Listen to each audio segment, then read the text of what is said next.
할렐루야! 하나님의 크신 사랑이 이 시간 우리 가운데 가득한 줄 믿습니다. 오늘 우리는 시편 106편 21절로 22절의 본문을 가지고 큰 일을 행하신 구원자 하나님이라는 제목으로 말씀을 함께 나누도록 하겠습니다.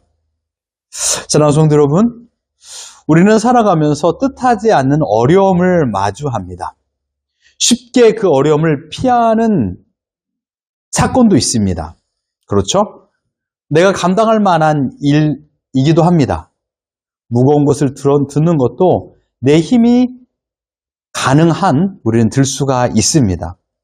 하지만 감당하지 못하는 그런 어려움이 있습니다. 그것을 바로 우리는 인생의 절벽이라고 합니다.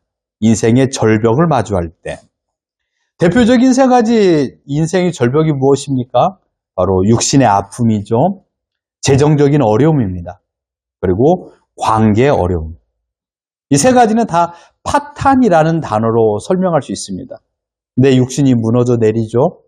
사랑하는 사람과의 관계가 무너져 내리죠. 나의 재정이 무너져 내리는 파탄. 이 인생의 절벽, 우리를 코너에 몰아가는 이 파탄은 그것은 참으로 우리를 곤혹스럽게 만듭니다. 사진 한번 보십시오. 어떻습니까? 이 사람의 모습은 지금 전혀 소망이 없습니다. AI가 만들어줬거든요. 그런데 얼마나 참혹스럽습니까? 앞에는 절벽이에요. 바다예요. 돌아갈 길이 없어요. 네. 어떻게 해야 됩니까? 우리는 마치 깎아지는 듯한 절벽 끝에 홀로 서 있는 듯한 괴로움으로 하루를 살아갈 때가 많이 있습니다. 오늘 우리가 읽은 본문에 등장하는 이스라엘 백성들의 상황이 이와 마찬가지입니다. 간단하게 설명을 해드린다면 이스라엘 백성이 이제 애굽에서 탈출을 하는 그런 과정입니다. 그리고 이제 마지막 관문, 홍해를 건너야만이 약속한 가나안 땅에 들어갈 수 있는 상황입니다.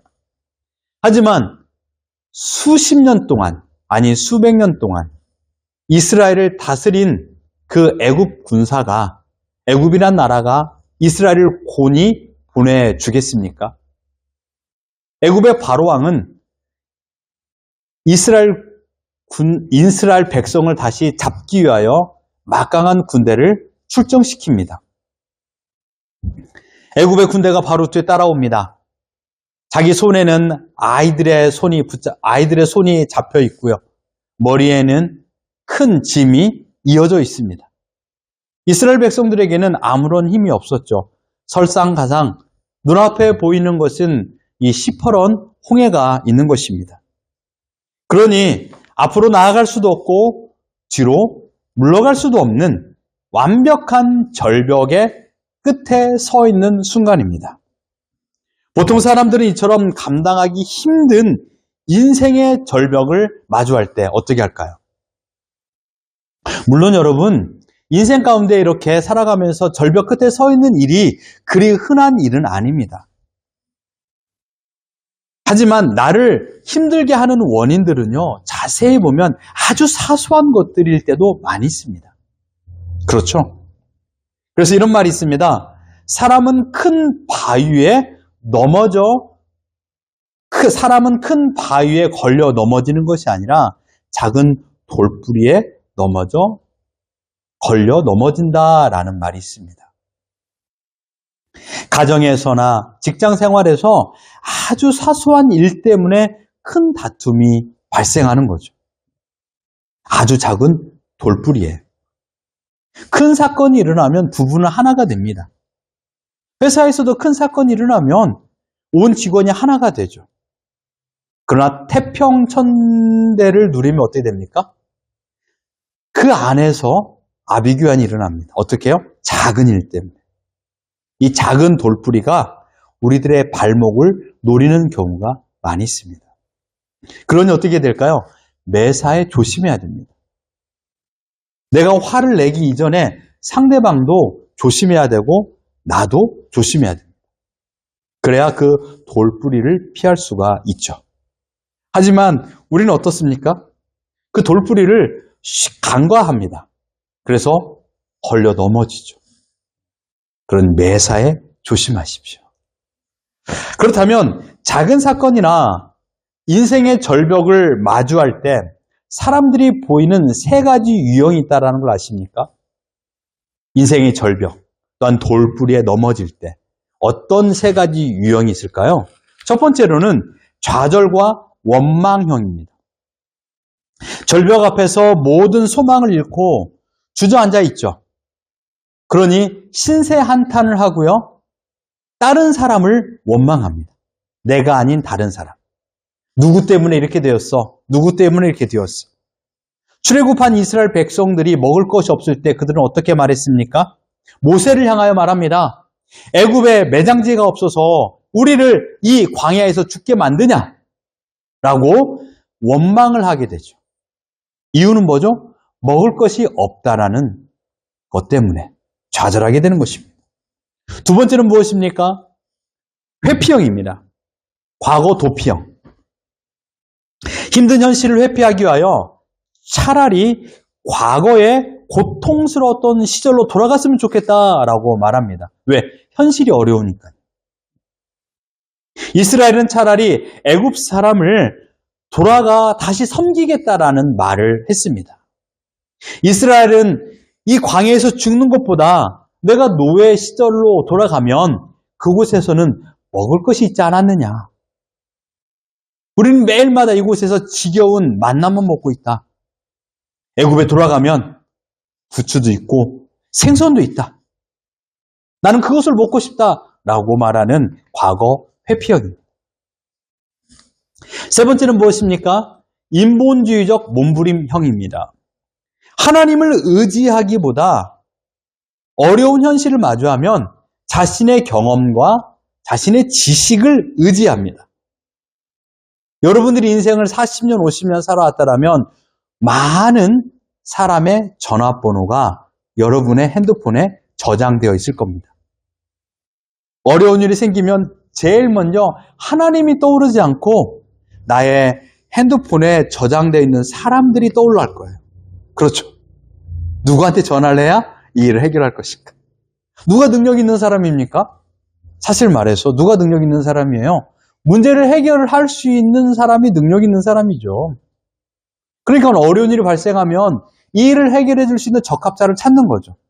그런 사람이 많으면 어떻게 됩니까? 마치 영화의 한 장면, 이게 얼마짜리인지 알아? 하는 그 영화 모르세요? 그거? 최민식이 했던 거? 그 수첩에 있는 전화번호 있는 거. 어려운 일이 있을수록 인맥을 동원해요. 이게 바로 인본주의적 몸부림형입니다. 스스로의 힘으로 절벽을 기어 올라가거나 구멍을 뚫어버리는 유형이죠. 막힌 것이 있다라면 다른 사람을 동원하여서라도 해결하려고 하는 그런 마음. 인간의 얄팍한 계산으로는 결코 인생의 거대한 절벽을 헤어나올 수 있는 힘이 없다라는 것을 우리는 잘 알고 있음에도 불구하고 계속해서 인맥을 동원합니다. 여러분 어떻습니까? 이 세 가지 유형의 어떤 부분에 속합니까? 그러나 믿음의 눈을 가지고 하나님을 바라보는 신자는 이러한 세 가지 유형을 가지고 살아가서는 안 된다는 것입니다. 우리는 매일마다 여러 가지 이유, 여러 가지 상황의 끝자락에 서 있어서 절벽을 마주할 때가 있습니다. 그렇죠? 내가 해결할 수 없는 문제들이 발생합니다. 나는 열심히 최선을 다하여 내 자리를 지켰건만 아무런 이유 없는 곳에서 문제가 뻥 터질 때도 있습니다.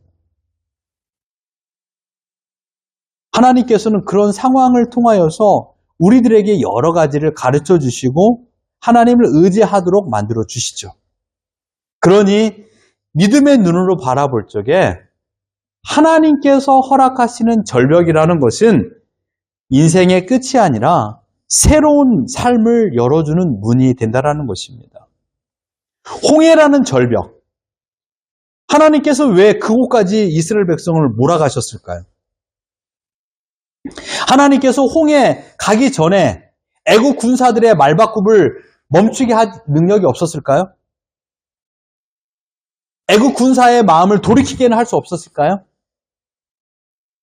애국 군사들이 서로 자중질환이 일어나도록 교란 작전을 하나님께서 펼칠 능력이 없었을까요?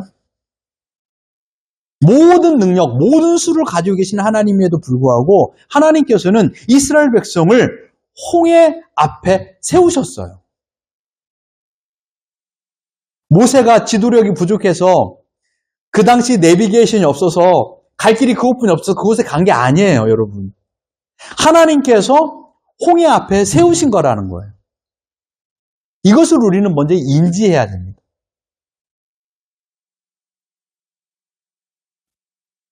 하나님은 이스라엘 백성들로 하여금 시퍼런 홍해의 물결을 보게 했어요. 더 이상 걸어갈 길이 없는 상황을 마주하게 하셨어요. 그리고 하나님의 큰 일을 행하셨어요. 어떻게 해요? 하나님께서 홍해 가운데 길을 내셨어요. 걸어갈 수 없는 길이었지만 하나님께서는 그곳에 길을 내셨어요. 시편 106편 8절로 11절을 같이 한번 읽어봅니다. 자, 시작. 그러나 여호와께서는 자기의 이름을 위하여 그들을 구원하셨으니 그의 큰 권능을 만인이 알게 하려 하심이로다. 이에 홍해를 꾸짖으시니 곧 마르니 그들을 인도하여 바다 건너가기를 마치 광야를 지나감 같게 하사 그들을 그 미워하는 자의 손에서 구원하시며 그 원수의 손에서 구원하셨고 그들의 대적들은 물로 덮으심에 그들 중에서 하나도 살아남지 못하였도다. 8절 보십시오. 가장 중요한 부분, 만인이 알게 하셨다는 거예요. 이스라엘 백성을 추격했던 애국 군사는 어떻게 됐습니까? 11절에 그들 중에서 하나도 살아남지 못하게 만들었고 이스라엘 백성들은 홍해를 마른 땅, 광야의 마른 땅을 밟듯이 걸어가게 했어요. 그리고 결국은 하나님께서 권능의 손으로 큰 일을 행하셨다라는 것을 만인이 알게 하신 것입니다. 여러분 이 문장을 같이 한번 읽어볼까요? 이런 장면입니다. 이 사진의 장면. 이것도 AI가 만들어줬는데 이 장면이에요. 자, 이 글을 같이 한번 읽어봅시다. 시작! 하나님이 열면 닫을 사람이 없고 하나님이 닫으시면 열 수 있는 사람이 없습니다. 혹시 여러분의 인생길에 지금 닫힌 문이 있다라면 하나님께서 닫으셨다라면 열 수 없어요. 하나님만이 여실 수 있어요. 반대로 하나님이 열어놓으시면 닫을 사람이 없어요. 일이 너무 잘 돼요, 막. 하는 일들마다 황금손이야, 막.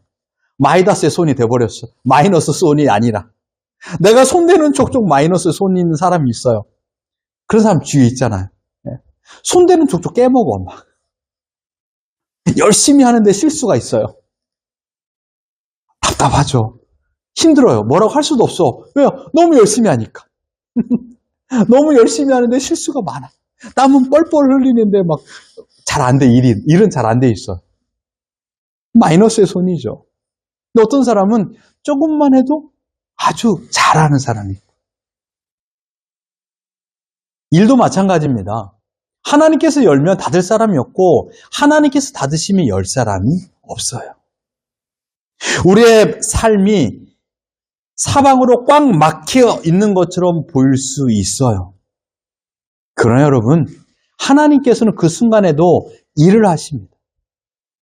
하나님은 위대한 계획을 가지시고 순간순간마다 모퉁이를 돌아설 때마다 하나님은 보이지 않는 능력으로 우리를 지키시고 우리의 길을 인도하십니다. 하나님께서 역사하실 적에 비로소 우리는 절벽 끝에서 독수리가 날아오르듯이 날아오를 수 있습니다. 이것을 우리는 비상이라고 그러죠. 하나님의 능력의 손에 붙잡힘 당할 때 비로소 우리는 비상할 수 있는 것입니다. 하나님의 영광을 경험하는 기적, 그것은 평탄할 때 나타나지 않아요. 절벽 끝에 서 있을 적에, 홍해 앞에 서 있을 적에 그 사람들만이 홍해의 마른 바닥, 홍해의 마른 길을 볼 수 있는 것입니다.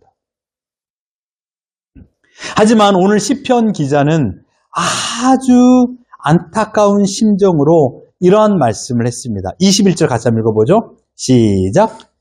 애굽에서 큰 일을 행하신 그의 구원자 하나님을 그들이 잊었나니. 여기에 중요한 것은 바로 잊었다라는 단어입니다. 잊었다. 이스라엘은 홍해가 갈라지는 기적을 보고 찬양을 했어요. 하나님의 위대함을 고백했어요. 그러나 광야의 작은 돌뿌리, 홍해라는 거대한 바위 앞에서는 하나님을 의지했지만 가나안 땅이라는 삶에서 작은 돌뿌리에는 그들이 넘어졌어요. 왜요? 이유는 단 한 가지입니다. 하나님을 잊었기 때문이에요. 홍해를 건넌 사건은 지난 과거의 일입니다. 현재 이스라엘 백성 앞에는요, 가장 화려하고 위험찬 우상들이 있었던 곳이에요. 과거의 하나님은 과거의 하나님이라고 치부했어요. 현재의 신은 지금 내 앞에 있는 우상이라고 결정했기 때문입니다. 그래서 하나님 중심의 마음이 흔들렸어요. 어디로요? 우상으로요. 나의 마음의 무게추가 하나님이 아니라 세상으로 기울어졌다라는 것이에요. 여러분, 하나님께서 나에게 베푸신 기적을 기억하는 것이 믿음이에요. 믿음은 다른 게 아니에요.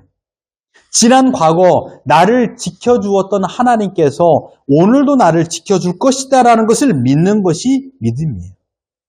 이 믿음이 나에게 어떠한 것을 감당할 수 있는 초연의 힘을 공급해요. 이런 자들은 특징이 잘 쓰러지지 않아요. 잘 흔들리지 않는다라는 것이에요.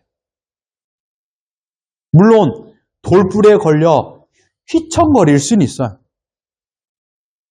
하지만 오뚜기처럼 이내 중심을 잡아요. 그리고 자기의 잘못을 스스로 뉘우치고 똑같은 행동을 하지 않으려고 노력해요. 나의 말실수, 나의 행동 거지, 이런 부분에 대해서 또 다른 실수를 하지 않으려고 노력해요. 왜요? 이게 바로 중심이 바로 서 있는 사람의 모습이기 때문입니다. 성경에서 여호와를 기억하라 또는 여호와의 은혜를 기억하라 라는 말씀이 대략 50번 정도 기록되어 있습니다. 여기에서 기억하라는 말은 단순히 머릿속으로 옛날 일을 생각하라 라는 것이 아닙니다. 우린 기억하라라고 하면 그냥 단어로서 그래 옛날 하나님이 나에게 이런 일을 해주셨지 라는 것을 기억하라라는 것으로만 생각하는데 그게 아닙니다. 과거에 베푸신 하나님의 은혜를 깨닫고 비록 지금 내 삶이 광야 또는 절벽 앞에 서 있는다 할지라도 하나님의 말씀에 순종하여 행동으로 옮긴다라는 뜻이 기억하라는 것이에요. 내가 당신을 사랑했잖아 옛날에 이것을 기억해줘 라고 말하는 것은 뭐예요? 지금도 똑같이 사랑해줘 라는 말이잖아요. 그래 맞아 내가 옛날에 당신 사랑했지. 이게 아니라는 거죠. 당신 지난날 날 사랑한 것처럼 지금 그것을 기억해. 이 말은 오늘도 지난날 나를 사랑했던 것처럼 똑같이 사랑해줘 라는 말이잖아요. 하나님을 기억하라라는 것은 지난날 나의 어려움 속에서 내가 절벽 끝에 서 있었지만 그때 나를 비상하도록 이끌어주신 기적을 베풀어주신 하나님을 기억하듯이 오늘 이 시간에도 하나님을 믿고 순종하라는 말씀의 의미를 내포하고 있는 것입니다. 반대로 성경에서 하나님을 잊었다라고 말할 때 그 의미는요, 지워졌다라는 뜻이 아니에요. 하나님을 무시하고 내 마음대로 살았다라는 뜻이에요. 그러니 기억과 잊었다의 결론으로 나타내 볼 수 있는 것은 나의 행동이에요. 내 행동을 통하여 하나님을 기억하는 모습의 삶을 살아갈 수 있고 내 행동을 통하여 하나님을 잊은 채 살아갈 수 있는 것이에요. 그렇기 때문에 우리가 해야 될 것은 먼저 하나님을 기억해야 돼요. 나에게 베풀어 주신 은혜를 기억하고요. 그 다음에 그 하나님의 은혜에 따라 명령에, 말씀에 순종하여 행동으로 옮기는 것, 이 두 가지가 있어야 돼요. 그런 믿음은 두 가지 언어가 있죠. 기억, 내 머릿속에 기억하는 것, 그 다음에 두 번째 행동의 언어, 행동으로 믿음을 실천하는 것이에요. 내 머릿속으로만 하나님을 믿는 것은 허상에 불과해요. 그러나 그것을 내 행동으로 옮길 때 믿음은 열매를 맺어요. 말씀이라는 것, 서로 사랑하라, 용서하라, 이해하라, 용납하라, 여러 가지 많잖아요. 그것을 머릿속으로만 가지고 있는 것이 아니라 내 행동으로 옮겨야만이 비로소 믿음의 열매를 맺을 수 있는 것입니다. 성령의 9가지 열매가 무엇입니까? 사랑, 희락, 화평, 오래참, 자비, 양성, 충성, 온유, 절제, 사의와 오자양, 충온절 이렇게 외우잖아요. 근데 그것을 외우기만 하면 아무런 능력이 없어요. 이것을 행동으로 옮길 때 비로소 성령의 9가지 열매 중에 내가 지금 실천하고 있는 그 열매를 맺을 수 있는 것입니다. 그렇다면 구약에서 홍해를 건너게 하신 그렇다면 구약에서 홍해를 건너게 하신 사건이 현재를 살아가는 나에게 어떤 의미가 있을까요? 여기서 중요한 것은 바로 애굽에서 큰 일을 행하신 구원자 하나님이라는 단어예요. 바로 하나님의 큰 일이라는 것입니다. 하나님께서 우리 인생에 행하신 가장 큰 일 무엇입니까? 여러분의 인생 가운데 행하신 큰 일, 이따가 우리 같이 식사하면서 함께 나눠볼까요? 하나님께서 나에게 행하신 큰 일. 그러나 여러분, 출애굽의 기적보다 홍해를 가르신 하나님의 기적보다 더 큰, 비교할 수 없는 큰 일이 있다는 사실. 바로 우리를 죄에서 영원한 지옥 절벽 아래 떨어질 수밖에 없는 우리를 구원하기 위하여서 독생자 아들을 보내주셨다는 사건. 그리고 그 독생자 아들 예수 그리스도께서 십자가에 달려 죽으신 사건입니다. 이게 바로 하나님의 큰일입니다. 사진 한번 보십시오. 인간은 절벽, 죄와 사망, 영원한 심판의 절벽 아래에 서 있습니다. 그 밑에는 끝이 보이지 않아요. 하지만 이 끊어진 다리, 죽음에서 생명으로 옮겨질 수 있는 다리는 오로지 하나, 예수 그리스도의 십자가와 부활 사건입니다. 이게 바로 하나님의 큰일입니다. 이 하나님의 행하신 큰일을 통하여 새로운 생명의 길이 열어주셨고 우리는 그곳을 뛰어넘어 죽음의 길을 뛰어넘어 영원한 구원과 자유를 누리는 현재의 삶을 살고 있는 것이에요. 그래서 우리는 지금 현재 진행형으로 살아가는 거예요. 왜요? 하나님께서 우리에게 구원을 베풀어 줬기 때문에 우리는 영생을 가지고 살아가는 것입니다. 우리는 죄의 종로를 타며 영원한 파멸이란 절벽 앞에 서 있었습니다. 허물과 죄로 죽은 우리들인 것이죠. 우리의 힘으로는 절대 그 절벽을 넘어 생명으로 뛰어갈 수가 없는 존재였습니다. 그때 구원자 하나님께서는 예수 그리스도를 이 땅에 보내시고 예수 그리스도의 생명을 대신 내어줌을 통하여서 우리의 영원한 영생을 허락하여 주신 것입니다. 홍해를 가르신 하나님이 위대하시다라면 아들의 생명을 내어주시기까지 우리를 구원하신 하나님의 큰 일은 더 위대한 일이 아니겠습니까? 하나님의 큰 일, 바로 십자가 구원 사건입니다. 하나님께서 우리를 위하여 십자가에서 죽으시도록 독생자 아들을 내어주셨고 그 예수님의 흘리신 보혈로 인하여 우리의 모든 죄는 씻김을 받았습니다.